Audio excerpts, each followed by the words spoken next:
Thanks for joining us for another episode of DPC Radio. This episode was recorded live in Amsterdam at the Dutch PHP Conference 2012. For more information about the Dutch PHP Conference, visit our website, phpconference.nl. Hi everyone, welcome. My name is Josh. For those who are adventurous, my name is Josh Kalderimis. You can find me on Twitter. Actually, this is just a bit of a nerd happiness inside me. No, I could not tell this to my family, but I got a new Twitter name. I was just like, yes. You can find me on GitHub. I'm a Rails contributor, so I'm a Ruby programmer by trade. I look after a whole range of gems and libraries. I come from Wellington, New Zealand, where it's kind of known for its beautiful harbour, its fantastic coffee, and its awesome wind. I've been on one of those flights before, and especially in the smaller planes, as you're going to land. Now, Wellington Airport is incredibly small. It's you can't take big planes on it, and you have to be a really good pilot to stop the plane in time. So you'll be in the small plane, and there'll be this wind coming, similar to that, and you'll see out of the cockpit, and you'll see the runway, and then you'll see the hill, and then you'll see the runway, and then you'll see some houses, and it'll just keep going like this, and eventually you just land. I love the pilots. I now live in Amsterdam, where we're known for our bikes and our beautiful architecture and our nightlife and our recreational activities. But today I work for Travis CI, and usually I will present with my partner Sven, who co-founded the company. You'll see we both wear these awful shirts and usually wear these awful moustaches. And we'd talk about rainbows and unicorns and love. But today it's just me. And I am here. Well, actually, before we get started, this is a good audience. Cool. Please stand for me. Come on, please stand. Everyone stand. I can see people who are not standing. Excellent. Okay. Now, since it's after lunch and, I just want to make sure that you've got some energy flowing through you, give me a bit of a shake. Everyone give me a bit of a shake. I can see when people aren't shaking. I'm just using my power against you now. I want you to stay standing if you test your code. Okay, just stay standing if you test your code. Sit down if you do not test your code. Don't worry, we're not going to judge you too much. All code or just code? Part of your code, any code. Now, if you are testing your code, look around at the people who aren't. Give them a bit of a dirty stare. Okay, I want you to stay standing if you work on open source software. It could be a library, could be documentation, it could be a commit to Symphony or Zend, could be anything small or big. Okay? Yeah, that's not too bad. Now, stay standing if you use a CI server for any of that code. Interesting. Now, stay standing if you test your open source code using a CI server against multiple PHP versions. Awesome. Okay. That's why I'm here today. Cool. So I'm here to talk to you about Travis CI. It's a distributed continuous integration system for the open source community. It's for everyone here and everyone outside at those other talks, those scumbags. I'm going to talk to you about the what, why, how, and now about Travis. So it's going to give you a good overview and also where we're going and also what's currently available. So just very quickly, what is Travis? Well, it's open source, it's distributed, it's continuous integration, and it's for the open source community. It's like the entire tagline.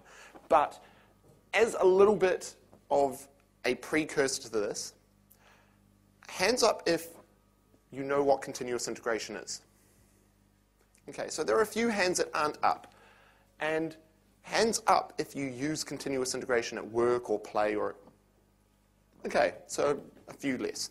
So I just want to talk really quickly about the importance of continuous integration. It is so important, and even when I think about the previous projects I've worked on where we haven't had CI, it flabbergasts me. So as a single developer, it's fine. Like you're usually testing your own code and you're deploying. Let's say you're running a site that gets a couple thousand visitors a day. You run your own tests, you deploy to Engine Yard or Heroku or Orchestra, but you are running your own tests. That's fine. But then you get a team, a couple of other developers. Okay, so you say to everyone, before you deploy, please run your tests. Cool, okay, then you can say that to 2 other people. You trust them. They're your friends. What happens when you get a really big team? What if just one person forgets to run those tests and deploys? And then your shopping cart breaks and your credit card payment system breaks. I mean, this isn't even going into the details that your development machine is not your production machine. Look at your Mac. Are you deploying to a Mac? Is your production system running the same version of Postgres, MySQL, PHP? I mean, these are things that a continuous integration system is for. You keep your testing system as close to production as possible. So when you deploy, when you test, you are you're more certain that things are going to work in production than if you just test on your development machine. Continuous integration is good. It's as simple as that. But in the past, doing continuous integration for open source has been a nightmare. I mean, like, why are you going to set up a CI system just for your open source project when there's only one of you developing, or you only get one pull request? That's fine. Like, you don't really care about that. But it's when you get into these bigger projects. So we'll talk about that in a second. I just want to show you a little bit of Travis before we get started. In fact, I haven't even checked. Who here has heard of Travis? Who here has not seen Travis before? That's even better. Then I don't feel like I'm wasting everyone's time. This is Travis. It might seem like a little bit much when you first go to it, but what you're seeing, this is the GitHub project, the little description, and the live logs. You can see what is currently building. Yellow is building, green is passed, red has failed. And though I've hidden it because the resolution isn't great, you can also see all the workers and the queue, what is currently in line to be built, tested. In fact, let's have a look at this one here. We can see via WebSockets this building right now, live.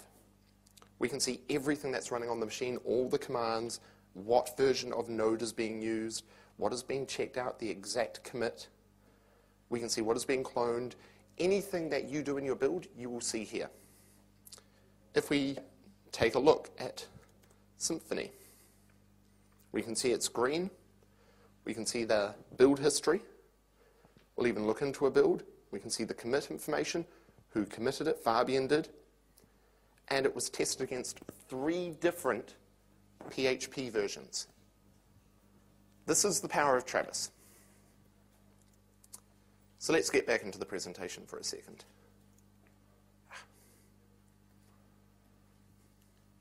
I want to maybe just talk really briefly why Travis. Why did we build it? So initially, you will think to yourself, there are already systems out there to run your tests for you. There's Jenkins, CI/Joe, Integrity, Cruise Control, and all of those kind of made us go, meh. And when I say meh, think of it in a French meh, like meh. And we wanted a system that was open and distributed and live. It was there, instant for you as you were running, because when you're running your tests on your computer, it's a lot more interesting to watch live so you can see the failures than just pushing and waiting 5 minutes or 15 minutes or half an hour. We wanted something that was modern and hackable and fun, that anyone could join in and they felt like it was a fun thing to do. And we wanted to be for builds what Symfony 2 is for libraries, or Zend Framework 2 is for libraries, or what Star is for libraries, even PEAR. We wanted to be something for the community which it was infrastructure. It was just there and it worked, like GitHub is for source control. But wait a second, why do we actually need Travis?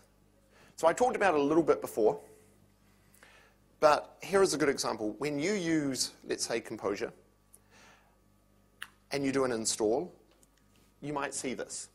You'll see a whole bunch of requirements. Like you add these libraries to your project. And these are not bad to do. This is like probably about 20 in there. Having small libraries is good because we can reuse them over multiple projects. We don't want to build them into our system over and over again. But although it might be a lot of dependencies, many of those have their own dependencies. Those libraries might depend on other libraries, which might depend on other libraries. In fact, you could end up with probably about 60. In fact, I'm a Rails developer, and when you create a new Rails application from the start, there are 42 different libraries in total being used by your project. And they're needed. Maybe you won't use them all, but they're everything from packaging assets or using active record. But they've been done in such a way that other projects use them and they're just reused. The trouble is that although lots of libraries aren't bad, it's good, are those libraries tested against your environment?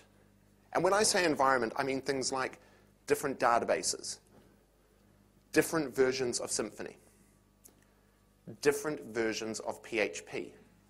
Why do you want to use a library that's tested against PHP 5.2 but hasn't been tested against PHP 5.4?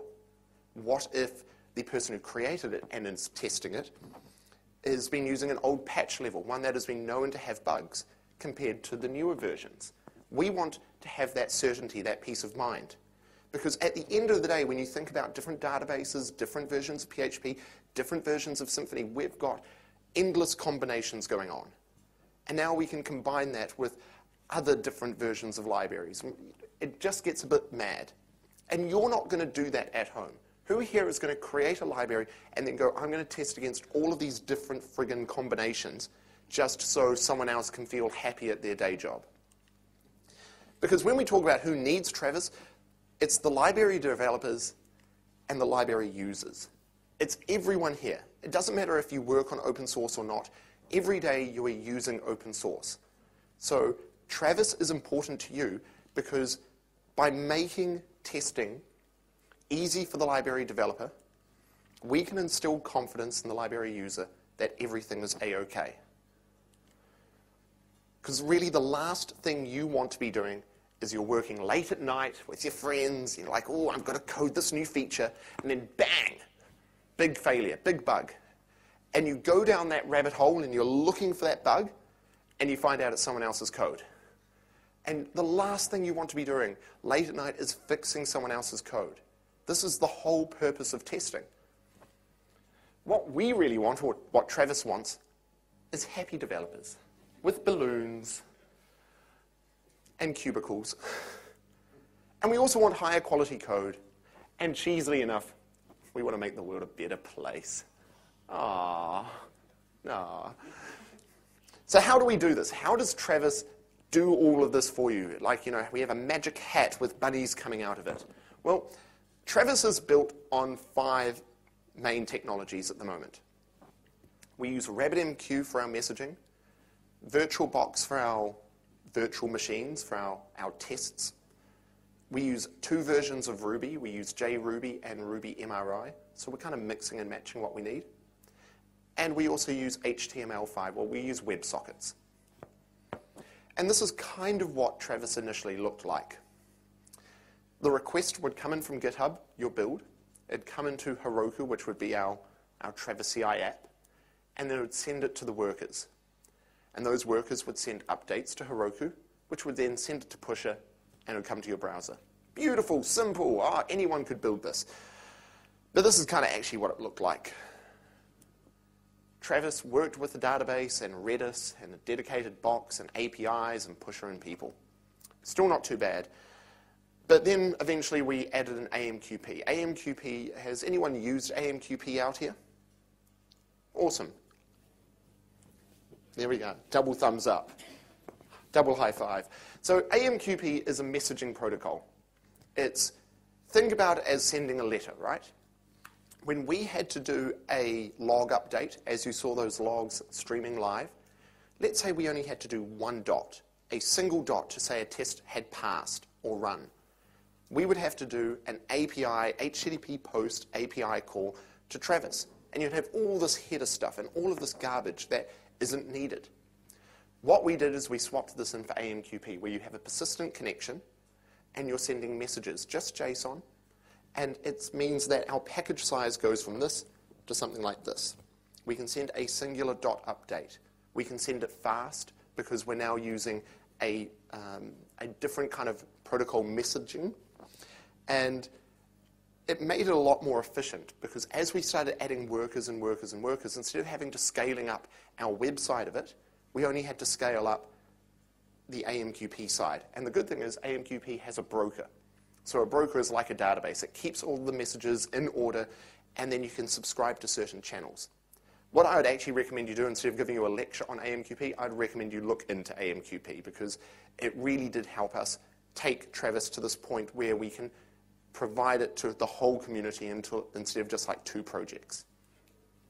This is what Travis looks like today. So Travis listens to these requests from GitHub. We've split Travis into 4 different apps, and it comes into the listener that just puts it on RabbitMQ, which is the broker.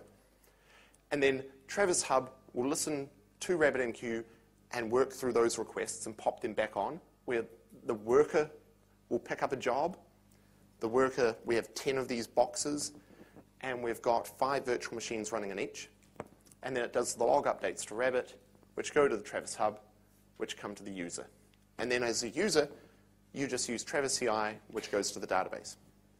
For us, it means that we can scale this more effectively. So as we add more projects and we make it bigger for everyone, this just works. Because the last thing that you really care about is Travis being down. You just want it to work. We all hate it when GitHub has its unicorn of death. I mean, it's such a happy unicorn, but it really should be the unicorn of death, because when you see that, you know something's wrong. We don't want that, so we've actually done a bit of an architecture change, which makes it easier for us to scale and work for everyone. The big main thing I want you to take out of this is how we use virtual machines. Has anyone used Vagrant or VirtualBox before? Cool. So we use VirtualBox because what you don't want is when, excuse me, sir, what's your name at the front? Ian. Ian. And what's your name over there, sir? Sorry? What's your name, sir? Koen. Sorry, your name's way too hard for me. Is it Dutch? Yeah, it's way too hard for me. So let's say Ian runs some tests, and then Koen runs some tests. The last thing Koen wants is for Ian's tests to leave some artifacts behind. Maybe it's deleting a directory. Maybe it's leaving some database tables in there. So what we use is the VMs so we can throw them away. We can say, Ian's run his tests, throw it away, we don't care about it anymore. And then what will happen with Koen is we'll spin the VM back up based on a snapshot. Everything's running, everything's back to normal. You don't need to worry that things are or are not running. And this is all with the power of Oracle VirtualBox. I will get into a bitch about them in a second, but it's all to the power of VirtualBox because it gives us this great sandbox. There is nothing that you'll be able to do in your tests which will leave over artifacts for the next person. You can do everything that you like. You can just delete rm/ or rm-rf/ and everything will work for the next person. We're using SSH, we go in, we run commands, done. And we use Chef to provision these machines. So we've got a PHP box, and we use Chef, which has recipes. Has anyone used Chef? Chef is pretty awesome when you get to know it. I'm still yet to get to know it properly. And we have a directory called, or a repository called Travis Cookbooks. And this is on GitHub. And what that allows you to do is, let's say something isn't quite right in maybe one of the PHP builds, or you say, oh, I need this new fandangled database. You can go into our cookbooks, make a change, and then send us a request to merge it in. And then we'll rebuild the machines, and then instantly you've got what you needed. But even better, until we do that, you've got full sudo passwordless access over the VMs. If you need to install something, you can just go apt-get install, and you can install whatever you like on those VMs. Those VMs are for you to play around with, for you to trash, and then we'll just throw them away. In fact, even if we think about a build for a second, since we're talking about the how, when you think about a build, like what is involved in building a project, it's kind of got three main parts to it: the setup, the install, and running tests. So if we think about a Ruby build, we'll do a git clone and checkout. We'll export some environment variables. We'll set the Ruby that we want to use, in this case 192, and then we'll go bundle install and bundle exec rake. Simple. I mean, we know this tool chain that is used by Ruby, so why not apply these defaults so you don't have to rewrite Jenkins scripts all over the show? We can just guess what the defaults need to be, and we can get them working for you. An Erlang build is a little bit more complicated, but this is generally what Erlang developers use. They'll go rebar get deps, and then rebar compile, and then they'll run their tests with eUnit. And as a PHP build, it's a little bit more tricky because there's no set default. So we have to be a little bit more generic about it. We might, in this case, use PHP unit. We can detect files and say, oh, you're probably using PHP unit. But we do know that we can switch the PHP version without you having to do anything more than just specify in your configuration file which PHPs you want to test against. And then we just make up those matrices, or those test runs. So let's talk about the now really quickly. There are 13,000 projects using Travis right now. So far, we've done 700,000 test runs over the last 12 months since we've been running. We do 6,500 builds per day.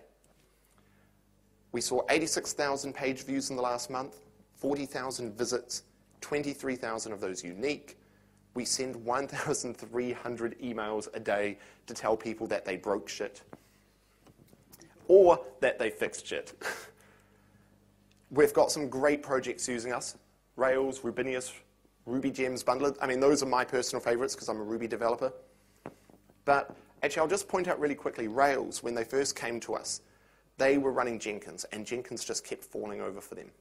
Now, I'm not saying Jenkins is or isn't right for particular people. In their case, they were having problems with it, and they came to us, and they said, can you get Rails working? And we looked at their build, and it took 2 hours. 2 hours to test 3 different databases and 4 different parts of Rails. I mean, 2 hours to make a single commit and find out if you broke stuff. So like, let's say there are 5 of you working on this project, and you're committing, and you're committing, and you're committing. Your builds are queuing up. You wait 2 hours, you wait 2 hours. In a day, you could only do 12 commits to wait for everything to finish. And then, at the end of the day, you find something failed. You have to go all the way back to see what you need to change to make all the other builds pass. It's crazy. It's stupid. So what we did is we worked with them to split their tests up into 6 different pieces. Each piece only took 20 minutes. The cool thing about this is now they wait 20 minutes because we've got 5 workers for them. They commit, they wait 20 minutes, they know if something's gone wrong. 20 minutes is acceptable, 2 hours isn't. A 2-hour feedback loop is just going to cripple you. But you can do this with other CI systems. I feel it's maybe a little bit easier with Travis, so maybe I'm a little bit, I'm not the right person, but it does allow you to say, even for open source projects, how can we split this up into smaller bits so it's easier for people to test?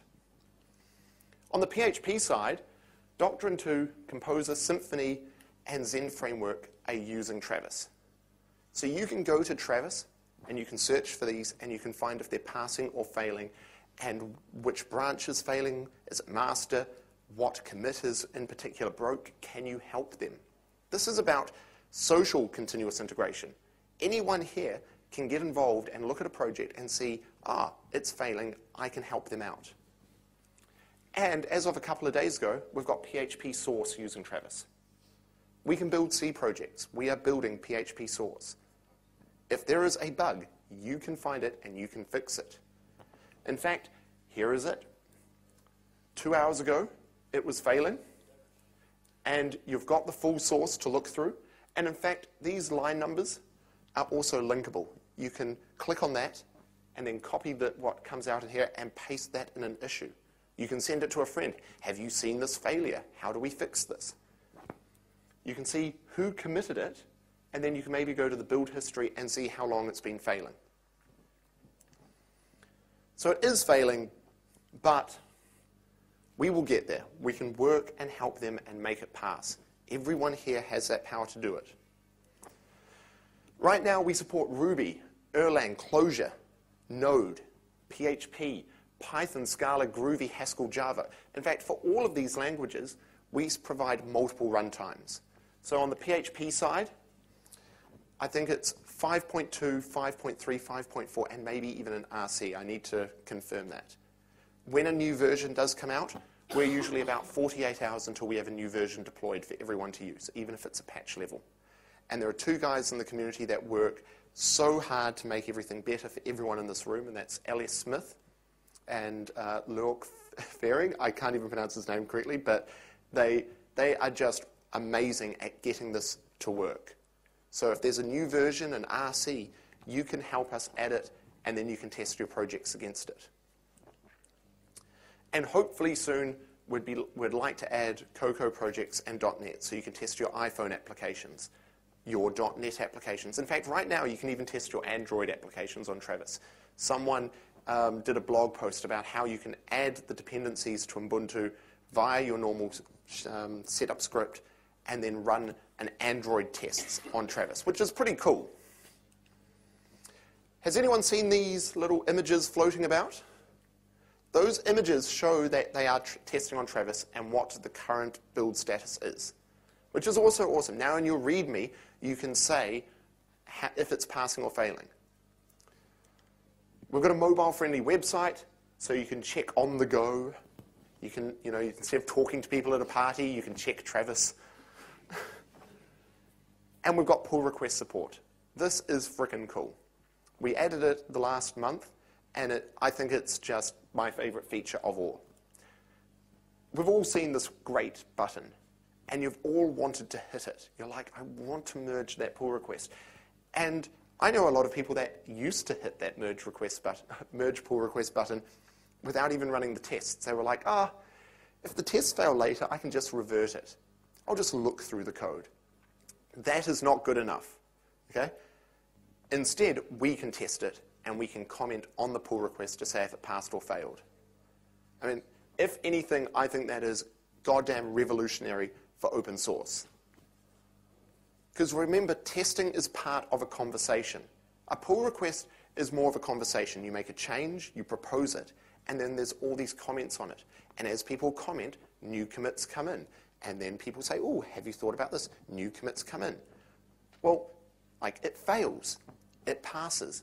It fails. I mean, this is a good example. It's only simple. It was for Symphony. It resets image styling, and it passed. Awesome. That's great. But what about something like this? It failed. It failed. A new commit came in, and it passed. Right? That is what open source is about. We have tests. Why not run them when a pull request comes in? We can do that. And now you can use that shiny green merge button with all that love and confidence. So what is the future of Travis as well? Where are we actually heading? This is what we've got now. It's fine. We could just leave it running. But I think there's some much cooler stuff that we could do. For example, how about different architectures? Right now we support or provide to you Ubuntu 11.10 32-bit machines. All of the VMs are 32-bit Ubuntu machines.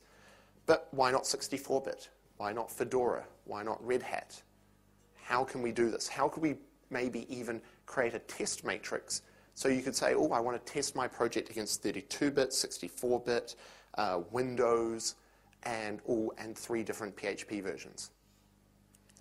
How about build artifacts? I think this is cool. For example, code coverage reports, viewing them on Travis. Selenium screenshots. Let's say Symphony has some integration tests, and you want to view the screenshots because something failed. We could provide that for you. I really want a build pipeline. That's one of my favorite things, because with a build pipeline, lots of people, after they build their projects, they want to upload it to GitHub. But you don't want to do that in your test runs. Wait, who was that? Who was that? So you don't want to upload after each test run, because then you'll have 3 uploads. So how do you decide which one uploads? Now you have to code all this crap in. You have to make sure that your environment variables are secure, so not everyone can upload if they pull requests or they view the files. If we do a build pipeline, you could have a final step that says, if everything passes, upload to GitHub. That would be really helpful to people. We could do other things like, potentially in the future, if everything passes, deploy to Heroku. This could become very powerful for people where it's a community way of saying, maybe here is my website, and someone does a pull request, and we test it and we say, it passed, you merge it in, and then it passed again, and we automatically deployed to Heroku. That is pretty cool for me. I mean, that's what I'm excited about. Also, true VMs. So we talked about these different architectures. That can only be provided if we move away from VirtualBox. So getting back to my love and hate for VirtualBox, this is our architecture. And this is good. I mean, this is very handy because we're using dedicated machines. We can snapshot the VMs, which only takes probably 5 seconds at most. We can shut it down and turn the snapshot on, or revert it to that snapshot, and everything's back to normal. But VirtualBox has this beautiful habit of sometimes just failing. It will just die, and then they all die. And then Josh has to wake up at 2 in the morning and restart shit. And maybe, sure, we could automate the stuff to expect failure, but there are too many limitations for me and too much just banging my head against a wall that, the team really wants to move to something a little bit better. So although VirtualBox has helped us get here to where we are, it has made me a sad panda. And we will be moving to something unknown at the moment. We've been playing around with a provider where we can just spin up VMs. They take about 45 seconds to boot versus 5 seconds. But we have the ability to burst up to, I think it was 120 VMs on standby. The other downside, actually, if you look here, is that this is on a per queue basis. We might have 2 of these for PHP, 4 of these for Ruby, 1 for Node. So what happens if we have a whole lot of PHP builds and all of those other machines aren't being used? This is then now inefficient. So going for a VM approach will mean that we've got 90 VMs with 5 different images that can be booted up, which now means if Rails comes in and it has 10 builds that need to be done, we can do all 10 Rails instead of having them wait 2 days to work through their queue. Or PHP, someone says, oh, I've got to do commit. We can just work through that instead of them having to eat up the entire PHP queue. So I think this will be really good for the community because it will mean that your tests will run faster and it will just be one big queue for anyone to use. And there's also Travis Pro. So Travis was built out of this love for open source. We just wanted to help the open source community. And we've had enough people say that we like Travis, we would love to use this internally. So we're working on Travis Pro for support for private projects.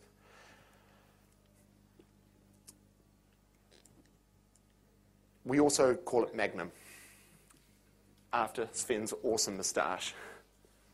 I presented this slide at a conference he was at, and his face just went kind of white, like, but I also had a moustache like that at the time. I grew it long enough that I could even twirl it up. So although we've talked about some rainbows and unicorns and love and smiley faces, I just want to say that you guys are awesome. Thank you very much. I also want to thank all of the sponsors that make Travis possible. Travis is only possible because of sponsors. It is crowd-funded, it is crowd-supported, it is not a big company behind it that makes millions of dollars and trying to take you for all your worth. These guys help make this possible, including EngineYard, who I didn't get the picture up in time, Cloud Control, Zing, Wooga, MongoHQ, Heroku, BendyWorks, SoundCloud. All these guys are helping us make testing easy for you guys. And really, finally, the shameless plug, everything about Travis is crowdfunded. If you want to donate and get some cool stickers in return and some pair programming and a hug, I will give you a personal hug. We can even get a picture of that hug. We can do a Josh hug Twitter account as well. Hugs from Josh. You can find us on IRC, on Twitter, on GitHub. You got any questions whatsoever, I'll be around today and at the party tonight. And thank you very much.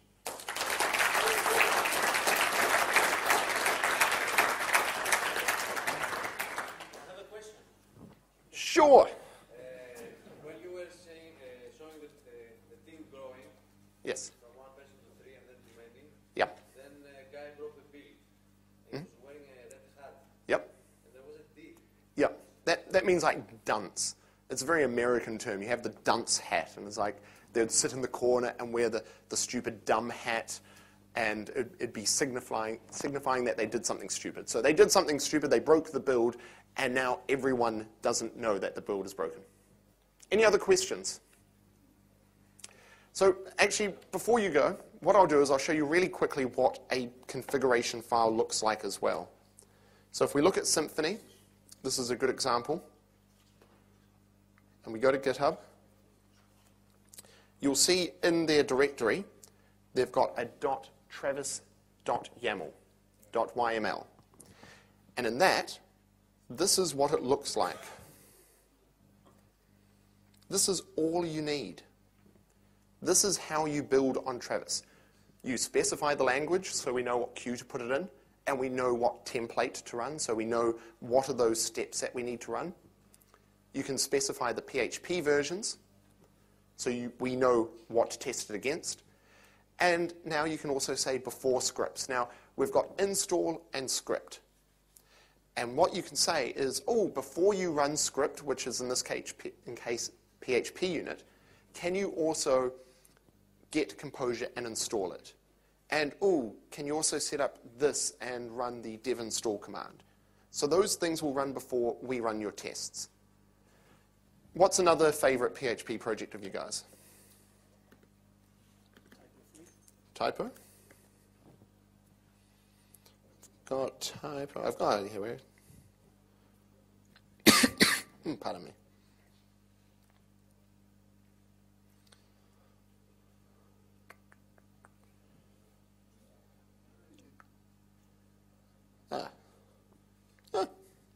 It's gone. I know doctrine, so.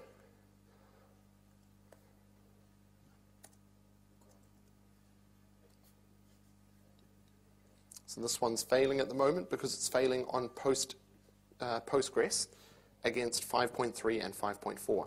Again, the power of the matrix is that we can actually find the exact area of things are failing instead of just knowing that the whole build failed and then having to look through your log. And if we look at their Travis YAML,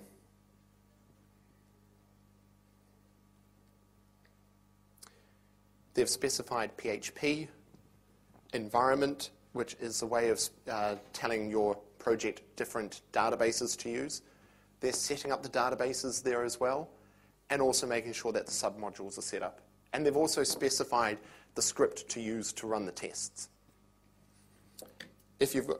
Can you specify what database versions you're using as well? At the moment, we can only provide one database version of each variant, but there is this idea that I would like to provide, two different versions of Postgres, for example. But this means that we couldn't have them running at startup, and we'd have to have some initialization that you'd need to know about. We've gone for the simplest solution possible because this makes it easy for people to use, because the last thing you want to do is have to read through tons of documentation to get shit working. In fact, if you go to our About site, sorry, it doesn't look very good on my small screen here, but you can go to PHP on the language-specific help, and it will tell you how to set it up, what it runs by default, what about the OpenSSL extension support, which versions it will work on, what we use by default, dependency management, etc. So this will give you full information, even testing against multiple versions of Symphony, how you might do that. And then it's got some examples that you can have a look at and how to use PEAR. So we've got some really comprehensive documentation which just means that if after this you go, I'm going to get my project up on Travis, you can have a look at the documentation. We're also available on IRC and Twitter, so you can ask us questions. Regarding usage of the workers on PHP, Mm-hmm. does it need some special configuration? How do you mean? Sorry, how do you mean? Because I think that the PHP unit runs on a single process. Yes, so at the moment all the VMs are bound to one CPU, but if we had two CPUs, you'd have better use of threading if your VM supported threading. So there's nothing special that you need to do. You can have a look through our cookbooks and what we do to make PHP run. In fact, we have a lot of people maybe say, oh, could you enable this extension, and this is how you do it. And then usually we can get that deployed within 48 hours. So we use GitHub issues, quite well. If you put an issue up there about something not being supported or working right, you can ask us questions. We can look into it further. Yep. Is it possible to use homegrown test frameworks instead of PHP units?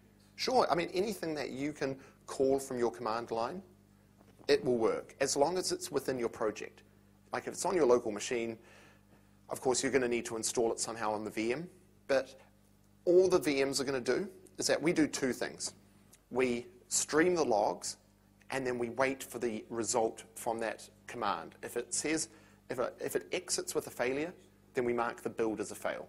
If it exits with a green, then it's good to go. Actually, this is one of the things that I really like that we don't talk about a huge amount, but only because we forget to.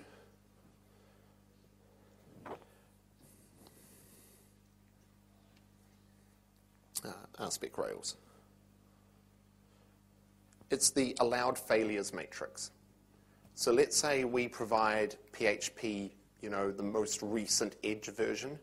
You could test against that, and even though Rails version master fails, the build is still green. It allows you to keep up to date with the most recent things and not have it break your build. You can now test against 5 different Symphony versions, one of them being master, and if it fails, it doesn't matter because you know that people shouldn't be deploying to master just yet. So you can always keep up to date with the most recent versions, but also test against the most bleeding edge. Any other questions? Yeah, so I'd like to include that within the build pipeline because I don't think that should happen on every build run. It would seem over the top to check 5.3 and 5.4 and 5.2 code coverage and linting, etc. You only need to check that once. So what ideally you'd want to do is have test run, test run, test run, everything passes, run the final build stage. Or maybe you might also want to run that on failure, but within this build pipeline you could build up stages of stuff that need to run. Any other questions? Yep. That's a really hard one. The biggest trouble is getting Mac running within a VM. And I know that it's supported on Xen unofficially, but we want to use VirtualBox because Xen has huge costs regarding doing a deployment.